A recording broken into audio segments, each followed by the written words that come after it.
Hi this Shubham Pandey, hope all you doing well. तो आज मैं जो वीडियो बनाने जा रहा हूँ सोलर सिस्टम के ऊपर है। ये पार्ट सेकंड है मेरी पहली वीडियो का। पहली वीडियो मैंने जो बनाई थी वो थी फॉर्मेशन ऑफ यूनिवर्स के बारे में, कैसे यूनिवर्स फॉर्म हुआ, उसमें बिग बैंग थ्योरी और नेबुला हाइपोथेसिस डिस्कस किया था।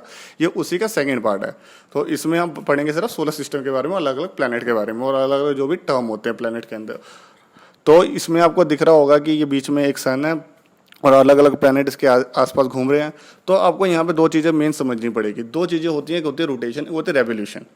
अब रोटेशन का मतलब होता है अपनी जगह पे घूमना, कोई भी ऑब्जेक्ट अपनी जगह पे, कोई भी थिंग अपनी जगह पे घूम रही है तो वो रोटेशन हो गई। रेवोल्यूशन का मतलब ये होता है किसी एक को एक्सिस मान के उसके आसपास घूमना, ठीक है। तो सन के आसपास अलग अलग ग्रह घूमते हैं, उनका अलग अलग टाइम होता है। सब ग्रह एक अपने एक्सिस पे, मतलब जो उनकी अलग एक निर्धारित है उसी पे घूमते हैं, दूसरे के बीच में नहीं आते, कोलाइड नहीं करते हैं। वो घूमते हैं तो वो उनके लिए एक रेवोल्यूशन हो जाता है। जब सन को बीच में मान के घूमते हैं तो उनकी रेवोल्यूशन, जब एक रेवोल्यूशन कंप्लीट कर लेता है उनका एक साल, एक मतलब माना जाता है कि साल कंप्लीट हो गया उनका पूरा। अर्थ का कितने दिनों में कंप्लीट होता है? 365 डेज में, ठीक है। तो हम इसके बारे में बात करेंगे। और ये अपने अपनी जगह पे घूमता है तो वो 24 घंटे में घूम जाता है, एग्जैक्टली 23 घंटे में, 23 घंटे 56 मिनट में। तो सबसे पहले हम बात करेंगे आज मरकरी की। सबसे पहला प्लैनेट, सबसे स्मॉल प्लैनेट है। तो ये इनर मोस्ट प्लैनेट है, मतलब सबसे पहला प्लैनेट सन के बाद कौन सा है? मरकरी। तो इसके बारे में अलग अलग फैक्ट बताऊंगा, थोड़ी लंबी वीडियो हो सकती है डिटेल में, तो आप इसको थोड़ा फास्ट फॉरवर्ड करके देख सकते हैं। Mercury does not have any moons और रिंग्स। तो पहली चीज में क्या आ रही है, इसकी कोई मून नहीं और रिंग्स नहीं है। तो मून का मतलब क्या होता है? मून का मतलब होता है सैटेलाइट। अब मून को सैटेलाइट कहते हैं। अब सैटेलाइट से आपको दिमाग में आ रहा होगा वाले सैटेलाइट से हम सिग्नल कैच होता है, नहीं, वो चीज़ नहीं, वो भी होती है पर वो आर्टिफिशियल सैटेलाइट होती है। होती है नेचुरल सैटेलाइट, एक होती है आर्टिफिशियल सैटेलाइट। दो तरह की सैटेलाइट होती है। नेचुरल मतलब जो कुदरती है, किसी भी एक ग्रह की कुदरती सैटेलाइट हो सकती है, ठीक है। पहले तो ग्रहों की नहीं है, बाकी सारे ग्रह की कोई ना कोई सैटेलाइट है, जिसको जैसे कि हमारे जो अर्थ की एक है उसको मून कहा जाता है। तो मरकरी और वीनस की नहीं है। तो मरकरी की मून नहीं है, जैसे कि जो हमारी नेचुरल सैटेलाइट है, सैटेलाइट की डेफिनेशन ही ये होती है कि एक ऑर्बिट में घूमना, किसी एक को अपना एक्सिस मान के एक ऑर्बिट में घूमना है। जैसे हमारी मून एक ऑर्बिट में घूमती है हमारे अर्थ को अपना एक्सिस मान के, तो उसी तरह ही है। तो मरकरी की नहीं है और उस पर कोई रिंग्स भी नहीं बनते। रिंग्स का मतलब क्या होता है? जो शनि ग्रह या सैटर्न ग्रह पे आपने सुना होगा कि उसकी रिंग्स बनती है। और रिंग्स किसकी बनी होती है? वो डस्ट पार्टिकल, स्टोन्स वगैरह की बनी होती है, जो इतने मतलब वो ठंडा एरिया इतनी दूर है वो सन से कि वो आइस के फॉर्म में कन्वर्ट हो चुके हैं आज के टाइम में, ठीक है। तो मरकरी स्मॉलेस्ट प्लैनेट भी है, सबसे इनर मोस्ट प्लैनेट भी है। Mercury is the closest planet to the sun, ये तो हमें पता ही है। ईयर ऑफ मरकरी टेक्स, यानी 88 अर्थ डेज में अपना ईयर कंप्लीट कर लेता है। पास में तो आराम से जल्दी से घूम लेते हैं। It is not known who discover, तो ये हमें पता नहीं, it's not known who discovered mercury, नहीं पता हमको अभी तक किसने डिस्कवर किया। अब यहाँ पे आपको थोड़ी सी ये फैक्चुअल मैं आपको बता देता हूँ कि जो दो इस पे सबसे पहले जो मतलब एक तरह से मिशन भेजे थे नासा ने, तो पहले उसका नाम था मर्नियर 10 और दूसरा था मैसेंजर। तो ये दो मिशन भेजे थे मरकरी पे, उसके बारे में इन्फॉर्मेशन पता कराने के लिए, अलग अलग क्या क्या चीज़ें वहाँ पे मिल सकती हैं, कोई ऐसा फ्यूल मिल सकता है जो हम यहाँ पे यूज़ कर सके। तो ये सब उनके मिशन हुआ था। तो यूएसए की एजेंसी का नाम क्या है? नासा, ठीक है। और इंडिया की एजेंसी का नाम क्या है? इसरो, ठीक है। उसका वो कहाँ पे है अगर पूछा जाए? हेडक्वार्टर बेंगलुरु में। और दो लॉन्चिंग पैड्स हैं, ठीक है। जीएसएलवी जहाँ से वो भेजते, पीएसएलवी जीएसएलवी, तो वो श्रीहरिकोटा में है। उस लॉन्चिंग पैड का नाम है सतीश धवन, आंध्र प्रदेश में। दूसरा है हमारा त्रिवेंद्रपुरम में, ठीक है। तो अब उसके बाद एक और आपको दिख रहा होगा थर्ड मिशन टू मरकरी। और तीसरा मिशन भेजा था जापान की एरोस्पेस एजेंसी ने, जिसका नाम जेक्सा है। किसके साथ मिलके? European space agency. अब यूरोप की अलग अलग आपको पता है छोटी छोटी कंट्रियां हैं, तो सब ने मिलके 22 कंट्रियों का ग्रुप ने मिला के अपने यूरोप की एक स्पेस एजेंसी बना रखी है। सब पैसों में फंड करके एक स्पेस एजेंसी कहते हो। तो तीसरा इन्होंने भेजा। तो ये बस है कि मरकरी पे 3 मिशन गए हैं, 2 नासा के और इसके। तो आप पहले तो ये देख लीजिए कि आपको यहाँ बस अर्थ दिख रहा होगा, फिर एक सन और एक यहाँ पे मून। तो बहुतों का ये क्वेश्चन होता है कि सन की तो अपनी लाइट है, सबको पता है, पर क्या मून की भी अपनी लाइट है? तो नहीं, मून की कोई लाइट नहीं है। मून रिफ्लेक्ट करता है लाइट किसकी? सन की, तो वही हमें दिखती है। ओके, आगे चलते हैं। अब यहाँ पे मैंने से आपको बता रखा है 2 चीज़ें होती हैं। सैटेलाइट भी 2 तरह के होते हैं, नेचुरल सैटेलाइट और हमारे आर्टिफिशियल। नेचुरल सैटेलाइट का मतलब क्या है? जो नेचुरली है, जो कुदरती देन है। जैसे हमारा जो खुद का मून है वो सैटेलाइट क्या है? वो 5th लार्जेस्ट सैटेलाइट है सोलर सिस्टम का। अलग अलग और सैटेलाइट है, तो ये हमारे अर्थ के अराउंड घूमता रहता है, ठीक है। और उसके बाद हमारा दूसरा क्या होता है? Artificial satellite. आर्टिफिशियल सैटेलाइट जो हम खुद भेजते हैं, स्पेस में, जो अलग अलग ऑर्बिट में होता है, लोअर ऑर्बिट में, ठीक है। तो ये क्या करता है, ये करता है हमारे सिग्नल को हमारे पास भेजता है। जैसे हम फ़ोन करते हैं तो यहाँ से पहले जाएगा नियरेस्ट टावर में, फिर नियरेस्ट टावर से उधर जाएगा स्पेस स्टेशन में, सैटेलाइट में, वहाँ से रिफ्लेक्ट होकर फिर जिसको हम कॉल कर रहे हैं उसके नियरेस्ट टावर में, फिर उसके फ़ोन में। तो ऐसे चलती हैं इसकी चीज़ें। अब सैटेलाइट भी बहुत तरह के होते हैं, जियो सिंक्रा, जियो स्टेशनरी। तो इसमें दो मैंने अब एग्जाम्पल दे रखे, एक होता है पोलर, एक होता है जियो स्टेशनरी।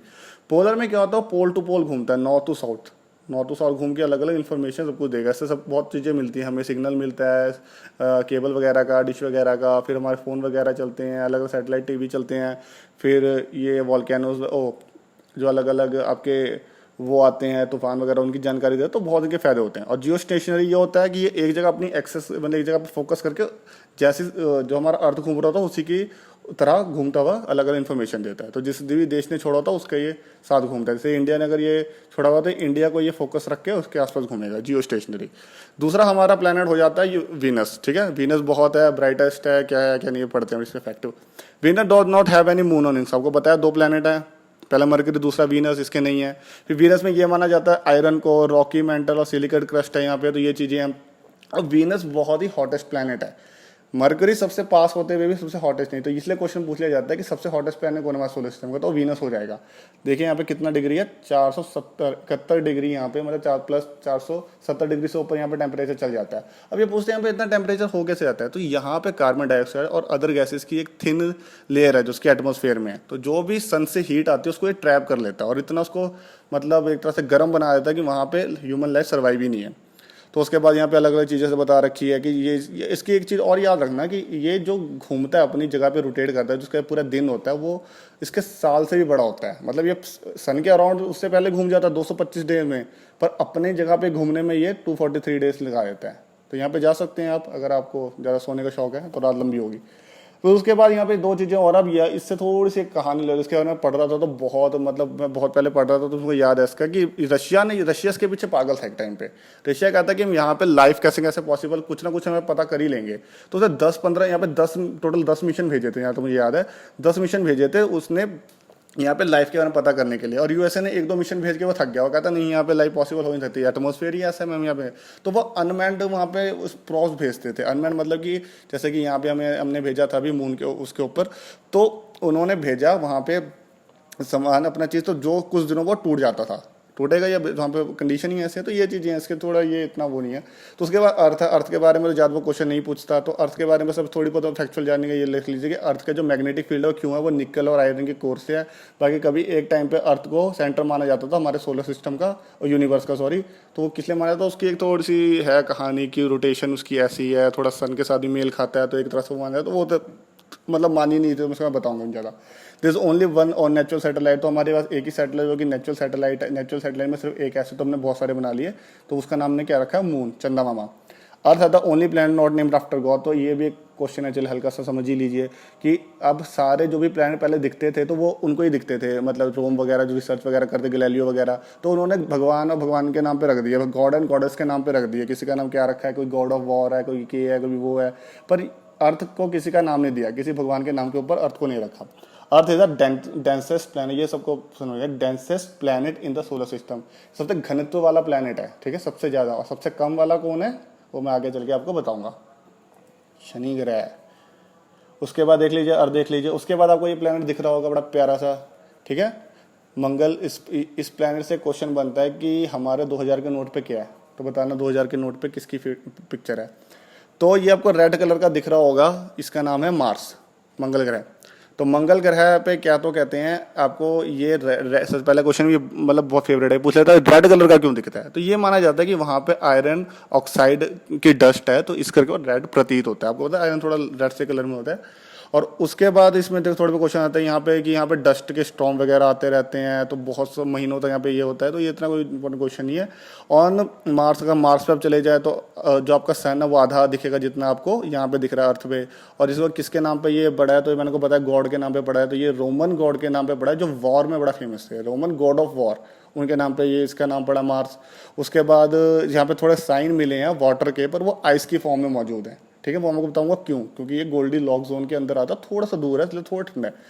उसके बाद दो यहाँ पे इंपॉर्टेंट क्वेश्चन आते हैं कि इसके मून्स के नाम बताओ। तो मून्स के नाम है Phobos and Deimos. Phobos and Deimos. तो ये आपको दो नाम याद रखने पड़ेंगे। किसके हैं ये? मार्स के, मंगल ग्रह के। और एक और क्वेश्चन आता है ओलंपस मून। ओलंपस मून या निक्स ओलंपिया। निक्स ओलंपिया, ओलंपस मून हमारे सोलर सिस्टम का सबसे बड़ा माउंटेन या वॉल्केनो का वो कह लो आप, लार्जेस्ट वॉल्केनो है हमारे पूरे सोलर सिस्टम का, नॉट अर्थ, सोलर सिस्टम, ठीक है। और ये बिलीव किया जाता है कि ये कितना बड़ा है, ये हमारे जो एवरेस्ट है, एवरेस्ट से भी बहुत बड़ा है। एवरेस्ट लगा लगे the ridge estimate to be 6 miles high, higher than the tallest point. Tallest point हमारे टॉलेस्ट पॉइंट हमारे अर्थ का क्या है? माउंट एवरेस्ट, ठीक है, जो नेपाल और इंडिया की बाउंड्री में, नेपाल और तिब्बत की बाउंड्री में लगता है। और उससे भी ये 6 माइल्स, मतलब 6 माइल्स ऊपर है, ठीक है। लगा लीजिए ऐसा कितना बड़ा होएगा। मैंने उसकी पिक्चर भी तो लगाई थी, हाँ पिक्चर तो उसमें आ गई। ओके चलो, उसके बाद फिर हमारे पता आपके पहले 4 प्लैनेट आ जाते हैं, सेलेस्टियल प्लैनेट। उसके बाद एक एस्ट्रॉयड बेल्ट आ जाते हैं। एस्ट्रॉयड बेल्ट में आपको पता अलग अलग तरह के पत्थर वगैरह हैं, बहुत सारे घूमते रहते हैं एक जगह पे। रॉकी से वो छोटे से, मतलब आपके पत्थर से लेके जो मार देते हैं ऐसे छोटे कंकर से लेके, वो बहुत बड़े बड़े माउंटेन्स के तौर पर भी मौजूद है। तो इसमें भी सबसे बड़ा एक माना जाता है, सबसे बड़ा कौन सा है? इसमें एक सीरीज नाम आपको दिख रहा होगा, ये सबसे बड़ा माना जाता है। ड्रॉप प्लैनेट के उसमें आ जाता है कैटेगरी, मतलब ड्रॉप प्लैनेट की मैं आपको बताऊंगा आगे। तो उसके बाद यहाँ पे एटलीस्ट 7000 इनके नोन में। अब नोन यहाँ पे याद रखना, नोन एक वर्ड होता है। अब जो धीरे धीरे रिसर्च आगे बढ़ रही है, तो जितना भी जानकारी में है, तो अभी तक 7000 हमारे एस्ट्रॉयड हमारी जानकारी में, जिनके बारे में हम उनके मूवमेंट वगैरह देख सकते हैं। तो और इसमें कोई इंपॉर्टेंट मुझे नहीं लग रहा, फिर भी आप इस पर पॉज करके देख लेना, आपको कुछ इंपॉर्टेंट नोट्स बनाने हैं तो जो डिस्टर्ब, ठीक है चलिए कोई नहीं। फिर आपको दिख सकता है मेन एस्ट्रॉयड बेल्ट, पहले 4 ग्रह, फिर एस्ट्रॉयड बेल्ट आती है, उसके बाद फिर 4 ग्रह फिर आते हैं, फिर आगे कुइपर बेल्ट आ जाती है, ठीक है। उसके बाद हमारे एस्ट्रॉयड बेल्ट के बाद अगला प्लैनेट ही कौन सा होता है? जुपिटर। जुपिटर का मतलब क्या है? जुपिटर सबसे लार्जेस्ट प्लैनेट हमारे सोलर सिस्टम का है। इसके पास सबसे ज़्यादा सैटेलाइट है, कौन से? नेचुरल सैटेलाइट, जो कि मून कहते हैं। तो टोटल इसके 79 है, कहीं आप 67 दिखेंगे, कहीं आपको क्या दिखेंगे, पर एट अ टाइम कभी कभी धीरे धीरे जब रिसर्च चलती रहती है, तो आज के टाइम में 79 कन्फर्म्ड मून है इसके, याद रखना। Jupiter has the shortest day of all the planet, कि 10 घंटे में ही अपना दिन कंप्लीट कर देता है। यहाँ पे 24 घंटे लगते हैं। It turn on the axis once every 9, मतलब यही पूरे ऑलमोस्ट 10 घंटे में कवर कर देता है। उसके बाद ये सब जो शॉर्टली, उसके बाद जुपिटर ऑर्बिट सन वंस, और ये अपना जब पूरा साल कंप्लीट करता है 11.8 अर्थ ईयर्स में, याद रखना ये चीज़ बहुत इंपॉर्टेंट है। जुपिटर, अब इसमें सबसे मेन चीज़ क्या आता है? जुपिटर्स मून गैनीमेड, मैंने को बताया सबसे बड़ा भी ये प्लैनेट है, और इसका सबसे बड़ा जो इसका मून का नाम, उसका नाम क्या है? गैनीमेड। इसके बाद 4 सबसे फेमस मून है, जो हमारे किसने ढूंढे थे? गैलीलियो ने, ठीक है। यूरोपा, लो, कैलिस्टो, गैनीमेड। ओके चलो यही चीज़ थी। ठीक है ठीक है ठीक है ठीक है। तो इसमें बाकी आप एट अ टाइम जब भी एग्जाम देने जा रहे हैं, तो उस पता कर लीजिए जो भी आप कि कितने कंफर्म रूम है आज के टाइम में। तो अभी 79 है, इसमें 67 दिखा रहा है, at least 67 in the around of planet. Planet के अराउंड इसका 67 है, पर टोटल आज के टाइम में 79 है। तो गैलीलियो ने 1610 में ये जो इसके 4 अलग अलग जो मैंने आपको दिखाए वो प्लैनेट, वो इसके मून्स ढूंढे थे। उसके बाद अगला आता हमारा शनि ग्रह, ठीक है, शनिवार। तो सैचुरन ग्रह में आपका क्या फेमस है? सैचुरन ग्रह में सबसे जो इसका जो वो है मून है, जिसका नाम है टाइटन, वो सोलर सिस्टम का दूसरा सबसे बड़ा मून बन जाता है, सबसे बड़ा नेचुरल सैटेलाइट बन जाती है, ठीक है। तो ये इसमें है क्वेश्चन बड़ा प्यारा। उसके बाद अब मोस्ट कॉमन निकनेम होता है, उसको रिंग प्लैनेट भी कहा जाता है। और ये मैंने आपको बताया था मैं कि सबसे, मैंने आपसे क्वेश्चन पूछा सबसे डेंसर कौन सा प्लैनेट था? हमारा अर्थ। और सबसे लीस्ट डेंसर, इतना लीस्ट, इतना कम कि इसको पानी पे भी डाल दोगे इस प्लैनेट को, इतना बड़ा प्लैनेट, तभी ये तैरेगा, ठीक है।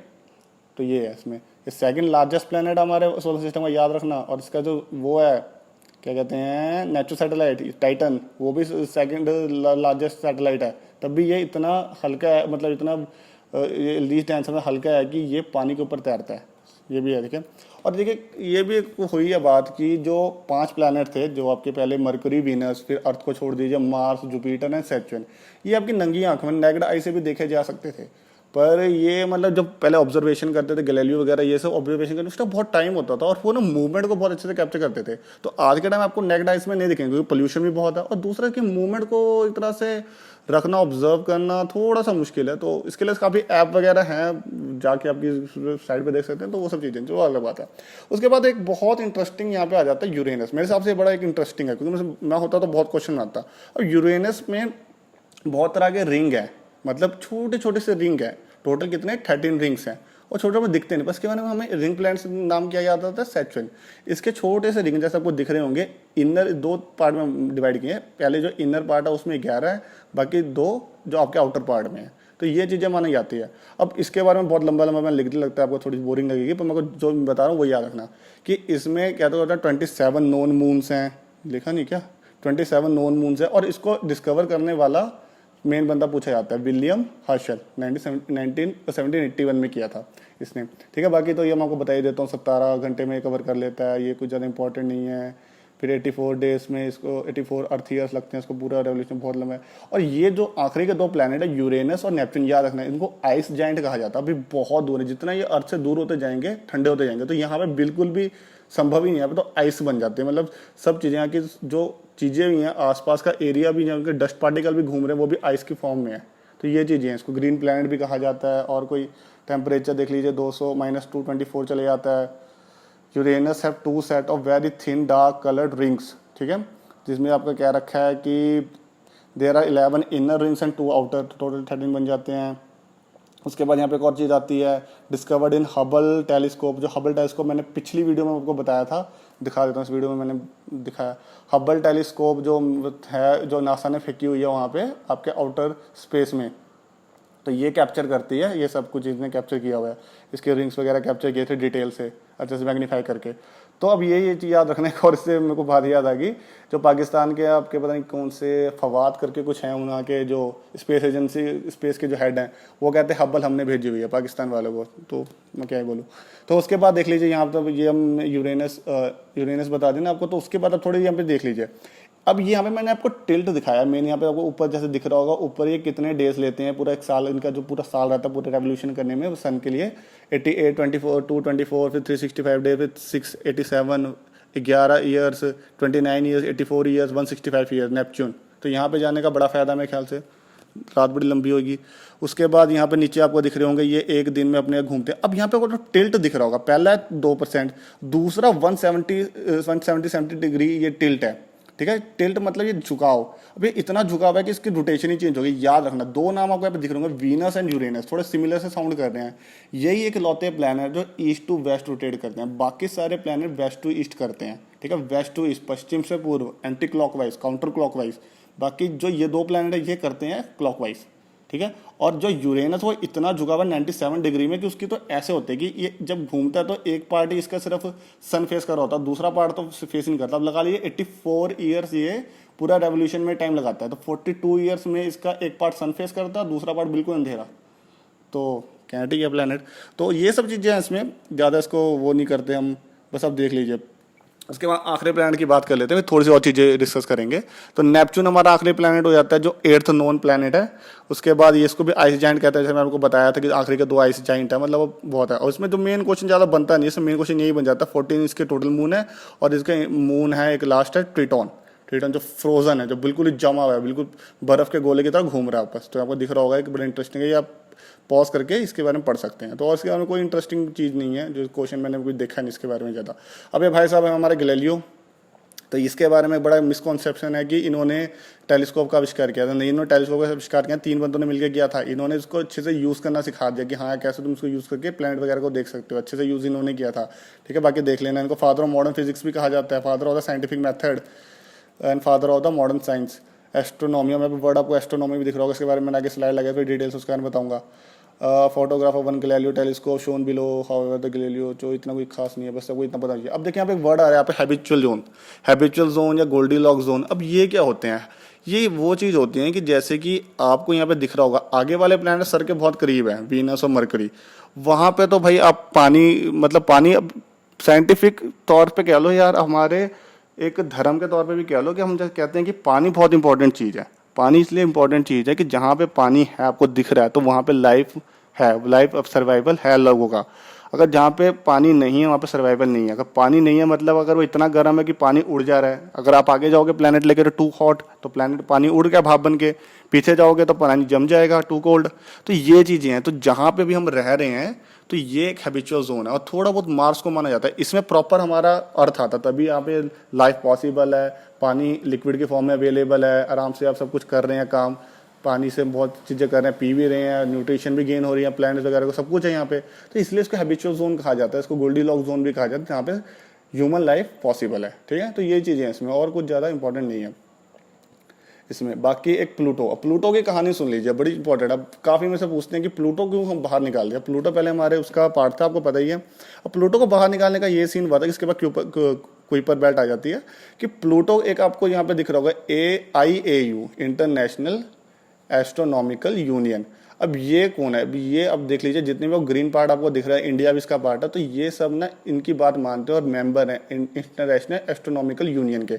अब ये क्या होता है? ये एक संस्था है तो सब कुछ जो भी इससे रिलेटेड होगा, कुछ भी प्लैनेट से अपने सोलर सिस्टम से, यूनिवर्स, तो कुछ भी रिलेटेड कोई भी चीज़ होगी, तो यही संस्था उसको रिकग्नाइजेशन देती है, उसको ही हाँ ना में बताते हैं कि हाँ अगर ये चीज़ है तो यही, अब यही मानेगी, और कोई स्पेस एजेंसी कुछ और मान ही नहीं सकती। तो इनसे कंसल्ट होता है सबका। तो ये अब क्या होता है, ये ना एक तरह से कैटेगरी देती है। अब जैसे आप देखो, किसी भी चीज़ में आपको आने के लिए क्राइटेरिया फॉलो करना पड़ेगा। अगर मुझे क्या तो कहते हैं कहीं पे एडमिशन लेनी है, तो मुझे फॉर एग्जाम्पल मुझे कॉलेज में एडमिशन लेनी है, तो 12वीं तो पास चाहिए मेरे को। अगर 12th तक मैं पास नहीं की तो कॉलेज में एडमिशन देंगे, कहीं मुझे पढ़ाना है तो मुझे डिग्री तो अपनी शो करनी पड़ेगी। तो इसी तरह प्लैनेट को भी प्लैनेट बनने के लिए कुछ क्राइटेरिया फॉलो करना होता है कि सबसे पहले तो ऑर्बिट, जैसे को दिख रहा होगा यहाँ पे 3 क्राइटेरिया है। ऑर्बिट अराउंड द सन, सन बीच में आप उसके आसपास चक्कर लगा रहे हैं, सारे प्लैनेट लगाते हैं सन के अराउंड। दूसरा क्या है, यहाँ पे आपको दिख रहा होगा लंबी सी लाइन, सफिशिएंट मास अज्यूम है टू। इसका मतलब ये है कि उसमें इतनी ग्रेविटेशनल फोर्स या ग्रेविटेशन पुल होना चाहिए कि आसपास की चीज़ों को पे थोड़ा उसका वो रहे, मतलब एक तरह से कंट्रोल रहे कि कोई उसके पास नहीं आ रही, या आसपास के, जैसे कि हमारे ये अलग अलग प्लैनेट के बारे में आपको बताया, उसके मून है, सैटेलाइट है, नेचुरल सैटेलाइट है, जो उसके आसपास घूम रहे हैं, कि उसके मतलब एक दायरे में घूम रहे हैं, अपने एक्सेस में घूम रहे हैं, तो वो होनी चाहिए। ठीक है, वो भी सही है। उसका क्लियर द नेबरहुड, तो पहली 2 आपको दिख रही होगी, दूसरा क्लियर द नेबरहुड। इसका मतलब ये है कि किसी और के एक्सेस में नहीं आ रहे, सबका एक एक्सेस बना हुआ है यहाँ पे। 2 मिनट फॉर एग्जाम्पल मुझे दिखाने दीजिए। और देखिए सबका एक यहाँ आपको लाइन दिख रही होगी, इसको कहते हैं एक्सिस, अपनी जगह पे घूम रहा है। प्लूटो क्या करता था, दूसरों के एक्सिस में आता रहता था। तो पहली तो कंडीशन है कि अराउंड द सन भी वो घूमता था, और उसमें ग्रेविटेशनल पुल भी था कि एक चीज को अपने, उसके पास अपने मून भी थे प्लूटो के, वो उसको अपने आराम से एक ही जगह पे घुमाता रहता था, सही था वो भी। पर तीसरी कैटेगरी वो फॉलो नहीं करता था, वो दूसरों के बीच में आ रहा है, कभी किसके पास आ रहा है, कभी किससे कोलाइड करने की उसकी सिचुएशन आ जा रही है। तो IAU कहती है कि हाँ भाई ये कैटेगरी फॉलो नहीं कर रहा है, इसको निकालो, प्लैनेट की कैटेगरी से निकालो, इसको डालो ड्रॉफ प्लैनेट की कैटेगरी में, मतलब इसको बोने प्लैनेट की कैटेगरी में डाल दिया। भाई तू घूमता रहा अपना जो मर्जी है, पर देखो प्लैनेट हम कंसीडर नहीं करेंगे, हमारे सिर्फ 8 प्लैनेट बचे हैं, ये हमारे बच्चे, इनको हम पालेंगे। तो ये चीज़ है इसमें, बस और कुछ नहीं है, बस यही इसके कारण है, और कुछ नहीं है। तो मेरे ख्याल से बस ये लास्ट स्लाइड। बाकी हाँ, एक ये इंपॉर्टेंट चीज़ है, देखो तो कुछ ये भी इंपॉर्टेंट है जो काफ़ी कंफ्यूज जाते हैं। अब ये एक ही चीज़ के नाम है, अलग अलग स्टेजेस हैं कि अब आपको पता है, मैंने बताया था एस्ट्रॉयड बेल्ट्स क्या होते हैं, अलग अलग सैंड, मतलब कंकर से लेकर माउंटेन तक पत्थर होते हैं जो घूमते रहते हैं अपनी एक जगह पे, वो भी अलग अलग उससे इन्फ्लुएंस होते हैं, अलग अलग जो आपके प्लैनेट्स हैं कि उस पर टकराए ना, उसके पास ना आए। पर कभी कभी वो एक दूसरे से टकरा के ना थोड़ी सी अपनी दिशा चेंज कर लेते हैं। और कभी आपने सुना होगा कि एक बड़ा सा धूमकेतु या वो सब हमारे अर्थ पे आ रहा है। तो अब इनके अलग अलग जो स्टेज है उनके नाम पे, इनके नाम पे, पहले वो एस्ट्रॉयड बेल्ट का एस्ट्रॉयड होता है, फिर थोड़ा आगे चलता रहता है, places asteroid that breaks off to continue path through, मतलब थोड़ा स्पेस के एक एरिया में आ जाता था, आउटर स्पेस वगैरह, तो वो उसको मीटेरॉइड्स कहते हैं। फिर जब हमारे एटमॉस्फेयर में एंटर हो जाता है तो उसको मीटियोर्स कहते हैं। और फाइनली जो हमारे अर्थ की सरफेस, जो अभी मेरे ख्याल से पीछे राजस्थान में भी गिरा है, तो अर्थ की सरफेस को हिट कर देता है, तो उसको मीटेरॉइड्स कहते हैं। और मोस्टली जो होते हैं वो बर्न हो जाते हैं, इतनी फ्रिक्शन, इतनी फोर्स होती है हमारे एटमॉस्फेयर में, उसको बर्न करके राख कर देती है, पहुंचता ही नहीं है कुछ। पर जो कुछ कैसे कुछ करके बड़े से होते हैं, थोड़े थोड़े जलते हैं, थोड़ा बहुत आके गिर जाता है यहाँ पे, तो वो यहाँ पे आके जब हिट करता है उसको मीटेरॉइड्स कहते हैं। तो ये इसके अलग अलग स्टेज है, पहले एस्ट्रॉयड होता है, फिर आउटर स्पेस में मीटेरॉइड्स होता है, फिर अगर एटमॉस्फेयर में एंटर हो गया तो मीटियोर्स हो गया, फिर जब फाइनली हिट करता है मीटेरॉइड्स हो गया। तो एक क्वेश्चन ये भी आता है कि मीटेरॉइड हिट की भी ऐसी कोई जगह है हमारे इंडिया में? तो एक मेरे को जहाँ तक याद है, एक जगह हमारे महाराष्ट्र में, उसने इतना बड़ा खड्डा कर दिया था कि वहाँ पे आज के टाइम में लेक बनी हुई है, लूनर लेक है वो महाराष्ट्र की। ठीक है, तो प्लीज़ को चेकआउट करना। तो बाकी आपको मैंने बता ही दिया ओलंपस मून, तो यही है बस इसके बारे में। बाकी एस्ट्रोनॉमी एस्ट्रोलॉजी को बताया, तो एस्ट्रोनॉमी एस्ट्रोलॉजी में यही फर्क है कि जो आप सुबह सुबह मेरे ख्याल से कभी आपने न्यूज़ चैनल लगाया होगा तो वहाँ पे देखते हो राशिफल वाले बताते होते हैं कि आज आपके ग्रह ऐसे हैं, इस राशि के ग्रह वैसे हैं, इस पे ये चीज़ भारी है, वो चीज़ भारी है, तो वो होते हैं एस्ट्रोलॉजर। एस्ट्रोलॉजर वह व्यक्ति होते हैं जो कोई मूवमेंट होती है, अलग अलग ग्रहों की मूवमेंट होती है, उसके बारे में पढ़कर ये बताते हैं कि इसका इम्पैक्ट अर्थ पे क्या होगा, इसका इम्पैक्ट आपकी लाइफ पे क्या होगा। तो वो हो गया एस्ट्रोलॉजर। उसके आपको एस्ट्रोनॉमर दिख रहे होंगे, एस्ट्रोनॉमर कहा जाता है, एस्ट्रोनॉमी कहा जाता है उसकी स्टडी को। तो एस्ट्रोनॉमर वो होते हैं जो नासा में होते हैं, इसरो में होते हैं, अलग अलग स्पेस एजेंसी में होते हैं, जो अलग अलग उनके डायमेंशन, पोजीशन, उनकी क्या उनकी चीज़ें चल रही हैं, किस तरह वो मूव कर रहे हैं इधर से, तो उनको रिसर्च, उनकी स्टडी करते हैं, तो वो एस्ट्रोनॉमर होते हैं। तो ये चीज़ है। एस्ट्रोलॉजर वो होते हैं बाबे वगैरह जो किसी ग्रह के मूवमेंट के का इम्पैक्ट आपकी लाइफ में क्या होएगा तो वो बताते हैं, उसके इम्पैक्ट बताते हैं। और बाकी जो उसकी मूवमेंट को रिकॉर्ड करते हैं, क्या इससे वॉल्केनो इरप्ट होएगा, क्या इससे कोई चीज़ होगी या आगे जाके कोई और किसको हिट करेगा, तो वो एस्ट्रोनॉमर होते हैं। तो यही चीज़ है। मैं क्या तो ज़्यादा ही लंबा कर दिया, तो प्लीज़ इसको देख लीजिएगा अच्छे से। बाकी जो भी होता है अपने कमेंट सेक्शन में बता दें। Thank you for your patience.